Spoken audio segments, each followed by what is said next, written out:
Hi hello வணக்கம் and welcome to cricket Indians Tamil channel. இந்த வீடியோவில் நம்ம பற்றி பார்க்க போகிறோம் அப்படின்னா நம்மளுடைய மும்பை இந்தியன்ஸில் இருந்து லேட்டஸ்டானது தான் பார்க்க போகிறோம். ஸோ ஃபஸ்ட்டு வந்து பார்த்தீங்கன்னா நம்மளுடைய பும்ராவோட அப்டேட். ஸோ பும்ராவை பொறுத்த வரைக்கும் இப்போ ரீசெண்டாக தலைவர் வந்துட்டு ஒரு மிகப்பெரிய ரெக்கார்டு சாதனை பண்ணியிருந்தார். அது என்ன அப்படின்னா, ஸோ டெஸ்ட்டில் வந்து பார்த்தீங்கன்னா நம்பர் 1 ரேங்கிங் அட்டைன் பண்ணி ஸோ ஆல் 3 ஃபார்மெட்ஸ்லையும் நம்பர் 1 ரேங்கிங்கில் இருந்த ஒரே பவுலர் அப்படிங்கிற சாதனை, அதாவது ஒரே இந்தியன் பவுலர் அப்படிங்கிற சாதனை இப்போ நம்மளுடைய பும்ரா தான் பண்ணியிருந்தார்.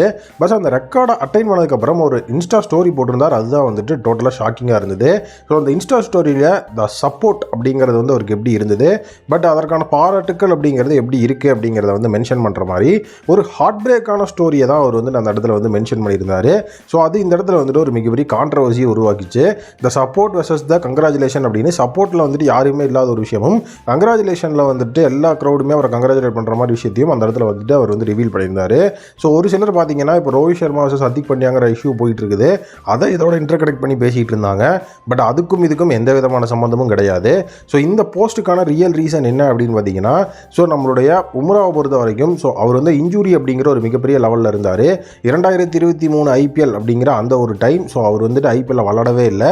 காரணம் அந்த இன்ஜுரி அப்படிங்கிற விஷயம். ஸோ அவர் வந்துட்டு உள்ளே வரும்போது, அதாவது இன்ஜுரியிலேருந்து உள்ளே வரும்போது அவர் பிரைம் பும்ராவால் வரமாட்டார்.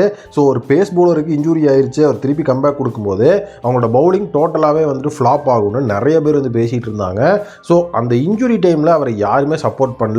ஐ மீன் சோ கால்டு ஃபேன்ஸை தான் சொல்கிறேன். உங்களுக்கு இன்ஜுரி இருந்தால் பரவாயில்ல, நீங்கள் வந்துட்டு வேறு லெவலில் ஒரு பிளேயர் அப்படின்னு சொல்லி அவரை சப்போர்ட் பண்ணுறதுக்கு அந்த இடத்துல யாருமே இல்லை. அந்த சப்போர்ட் இல்லாதனால தான் ஸோ டோட்டலாக வந்துட்டு அவர் இந்த ஒரு ஸ்டோரியை வந்துட்டு அவர் வந்து மென்ஷன் பண்ணியிருந்தார் அப்படிங்கிறது தான் உண்மை. இதுக்கும் ரோஹித் சர்மாவோட அந்த ஒரு கான்ட்ரவர்சிக்கும் எந்த விதமான சம்மந்தமும் கிடையாது. பட் இப்போ நம்பர் 1 டெஸ்ட் பவுலராக உருவாகிருக்கிறாரு. கண்டிப்பாக வந்துட்டு ரோஹித் சர்மா பெருமிதப்படுவார். ஸோ அடுத்த அப்டேட் நம்மளுடைய ஹிட்மேனோடது. ஸோ ஹிட்மேனை பொறுத்த வரைக்கும் அடுத்தடுத்த அடி உழுகுதேப்பா அப்படிங்கிறது தான் வந்துட்டு இப்போ டோட்டலாக வந்து நம்ம சொல்லி ஆகணும். ஏன்னா ஃபஸ்ட்டு டெஸ்ட் இந்தியாவுக்கு எகென்ஸ்டாக வந்து நம்மளுடைய டீம் இங்கிலாந்து விளையாட போகிறாங்க அப்படின்னு சொல்லி நியூஸ் வரும்போதே விராட் கோலி ரூல்ட் அவுட் அப்படிங்கிற மாதிரி ஒரு விஷயம் வந்தது. ஸோ அதுக்கப்புறமா பார்த்தீங்க அப்படின்னா வேறு லெவலில் பர்ஃபார்ம் பண்ண கேஎல் ராகுலும் ஜடேஜாவும் ரூல்ட் அவுட் ஆனாங்க.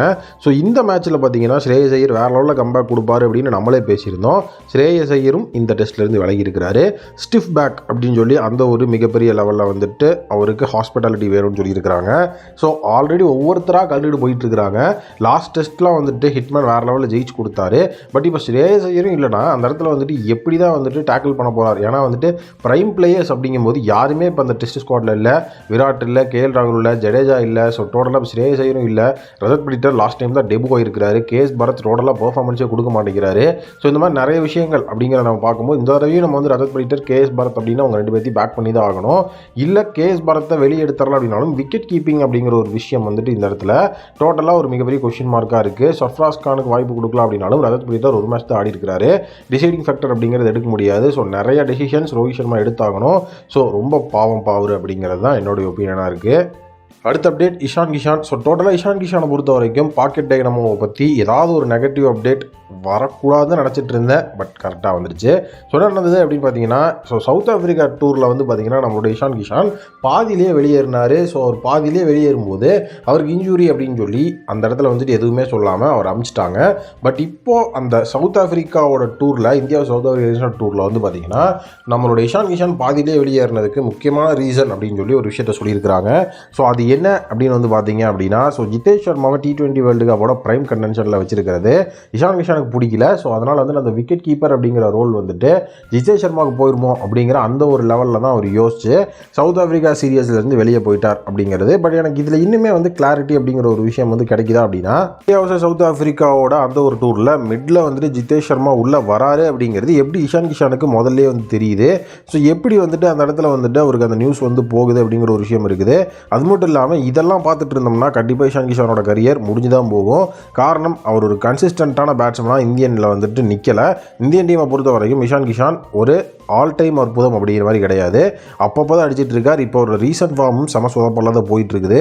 பட் ஜிதேஷ் சர்மா அப்படின்னு எடுத்து வச்சு பார்க்கும்போது இஷான் கிஷான் ஒரு ஓப்பனிங் பேட்ஸ்மேனாக வந்து கன்சிஸ்டண்ட்டாக ஆடல. பட் ஜிதேஷ் சர்மா ஃபினிஷராக வந்து கன்சிஸ்டண்ட்டாக ஆடுறாரு. ஸோ அதனால் ஃபினிஷிங் ஸ்லாட்டு தான் ஜிதேஷ் சர்மா கொடுக்க போகிறாங்க. இதுக்கும் இஷான் கிஷானுக்கும் சம்மந்தமே கிடையாது. இப்போ ஜிதேஷ் சர்மா ஒரு ஓப்பனிங் பேட்ஸ்மேனாக இருக்கிறாரு, ப்ளஸ் விக்கெட் கீப்பராக இருக்கிறார் அப்படின்னா அந்த இடத்துல இஷான் கிஷான் சரி ஓகேன்னு சொல்லி கோவப்படுறதுல ஒரு லாஜிக் இருக்குது. பட் ஒரு ஃபினிஷர் அப்படின்னு சொல்லி அவர் ஒரு ரோல் எடுத்து ப்ளே பண்ண போகிறாரு, இவர் ஒரு ரோல் எடுத்து ப்ளே பண்ண போகிறார். இதில் எதுக்கு தேவையில்லாமல் அந்த கான்ட்ரவர்சியை வந்து கிரியேட் பண்ணுறாங்கன்னு தெரில. சுஷாந்த் கிஷான் கண்டிப்பாக அந்த மாதிரியான விஷயங்கள்லாம் இருந்ததுன்னா அதை விட்டுறணும். அதுதான் அவரோட கரியருக்கு நல்லது. டொமஸ்டிக் கிரிக்கெட் ஆடி தயவு செஞ்சு ஐபிஎல் நல்ல பெர்ஃபார்மன்ஸ் பண்ணால் அவருக்கே T20 வேர்ல்டு கப்பில் வாய்ப்பு கிடைக்கும். உங்கள் ஒப்பீனியனை சொல்லுங்கள். ஸோ அடுத்த அப்டேட் நம்மளுடைய ஜெரால்ட் கோல்ஸோட இன்ஜூரி அப்டேட் தான். ஸோ ஜெரால்ட் கோல்ஸை பொறுத்த வரைக்கும் JSK அஃபீஷியலாக ஒரு விஷயத்தை ரிவீல் பண்ணிட்டாங்க. ஸோ ஜெரால்ட் கோல்ஸை வந்துட்டு அவர் JSKல தான் இருந்தார். பட் அவர் வந்து ஒரு தடவை கூட ஃபுல்லாக ஃபிட் ஆகலை. ஸோ அது மட்டும் இல்லாமல் ஜெரால்ட் கோல்ஸை பொறுத்த வரைக்கும் மும்பை இந்தியன்ஸுக்காக IPL 2024 ஆட போகிறாரு. பட் எம்ஐக்காக IPL 2024 ஆடுறதுக்கு முன்னாடியே ஸோ JSKல ஒரு ஆடின வீரர். ஸோ JSKயோட பெர்ஃபார்மன்ஸ் எப்படி இருக்கும், பவுலிங் எப்படி இருக்கும் அப்படிங்கிறது JSKக்கு நல்லாவே தெரியும். ஸோ ப்ராக்டிஸ் செஷனில் பவுலிங் போடும்போது கூட ஸோ டோட்டலாக வந்துட்டு ஜெரால்ட் கோல்ஸாவால் அவருடைய அந்த ஒரு prime form of the bowling வந்து கொண்டு வர முடியல. ஸ்டில் அவர் வந்து இன்ஜூர்ட் அப்படிங்கிறதுல வந்துட்டு எந்த விதமான டவுட்டும் கிடையாது. ப்ளஸ் அது மட்டும் இல்லாமல் அவர் யூஸ் பண்ணும்போது மறுபடியும் அவர் எங்கேயாவது இன்ஜுரி ஆயிடுவாரா அப்படிங்கிற ஒரு தயக்கம் எங்களுக்குள்ளே இருந்தது. அதனால தான் ஜெரால்ட் கோல்ஸை நாங்கள் யூஸ் பண்ணலை. ரிசல்ட்ஸ் அப்படிங்கிறது வந்துட்டு என்ன வேணாலும் இருக்கலாம். பட் ஒரு பிளேயரோட இன்ஜுரி கண்டிஷனாக நம்ம மதிக்கணும் அப்படின்னு சொல்லி அந்த இடத்துல வந்துட்டு JSK சொல்லியிருந்தாங்க. ஸோ அப்படி பார்த்தா ஜெரால்ட் கோல்ஸே இன்னுமே இன்ஜூரில் தான் இருக்கிறாரா? ஸோ டோட்டலாக அவர் என்ன லெவலில் வந்துட்டு கம்பேக் கொடுக்க போகிறாரு? ஏன்னா கண்டிப்பாக மும்பை இந்தியன்ஸுக்கு ஜெரால்ட் கோல்ஸே ஒரு தரமான ஒரு பிளேயர் தான். அங்கே வந்துட்டு பெருசாக இதில் வந்து பாதிப்பு இல்லை. ஏன்னா மதுஷனக்கா அதுக்கப்புறம் வந்துட்டு துஷாரெல்லாம் இருக்கிறாங்க அப்படின்னாலும் ஸோ கண்டிப்பாக ஜெரால்ட் கோல்ஸும் இருக்கணும் அப்படிங்கிறது என்னோட ஒப்பீனியன். ஸோ அப்போஸ் அவர் ரூல்ட் அவுட் ஆனார்னா அவரோட ரீப்ளேஸ்மெண்ட்டாக யாரை எடுக்கலாம் அப்படிங்கிற உங்களுடைய ஒப்பீனியனை கமெண்ட் செக்ஷனில் மறக்காம கமெண்ட் பண்ணுங்கள். ஸோ கண்டிப்பாக இந்த வீடியோ உங்களுக்கு பிடிச்சிருக்க முடியாது. வீடியோ பிடிச்சிருந்தா மறக்காம சேனல் சப்ஸ்கிரைப் பண்ணி பக்கத்தில் பெல்லைக்கான ப்ரெஸ் பண்ணி வச்சுக்கோங்க. மீண்டும் ஒரு புதிய வீடியோ மீட் பண்ணுறேன். அந்த வீடியோ விடைபெறுவது cricket Indians Tamil அட்மன். Thank you, take care and bye bye.